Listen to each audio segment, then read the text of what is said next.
இங்கே நல்லவன் யாரு, கெட்டவன் யாரு? தன்னை சுற்றி இருக்க எல்லாருக்கும் நல்லது பண்ணுறவனும் நல்லவன் தான்.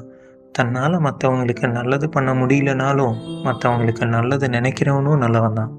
ஏன், மற்றவங்கள பற்றி நினைக்க நேரமே இல்லைனாலும் தானும் தன் குடும்பமும் நல்லா இருக்கணுன்றதுக்காக தினமும் ஓடுற எல்லாருமே நல்லவங்க தான். அப்போ கெட்டவன்றது யாரு? தானோ தன்னை சார்ந்தவங்களுக்கோ நல்லது நடக்கணுன்றதுக்காக மற்றவங்களுக்கு துளி அளவும் கெட்டதை நினைக்கிறவனும் கெட்டவன் தான். தான் சுயநலத்துக்காக மற்றவங்களுக்கு கெட்டது பண்ணுறவனும் கெட்டவன் தான். தனக்கு பிடிக்காதுன்றதுக்காக ஒருத்தவங்களுக்கு கெட்டது நடக்கணும்னு நினைக்கிறவனும் கெட்டவன் தான்.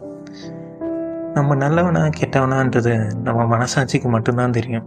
அதனால் தினம் நம்ம தூங்குறதுக்கு முன்னாடி இன்றைக்கி நம்ம நல்லவனாக இருந்தோமா கெட்டவனாக இருந்தோமான்னு நம்ம மனசாட்சிக்கிட்ட கேட்போம். அது கெட்டவன்னு சொல்லிச்சுன்னா நாளைக்கு நம்ம நல்லவனாக இருக்க என்ன பண்ணணும்னு யோசிச்சுட்டு படுங்க. அது நல்லவன் சொல்லிச்சுன்னா உங்களுக்கு நீங்களே தட்டி கொடுத்துட்டு தூங்குங்க. அவ்வளோதான்.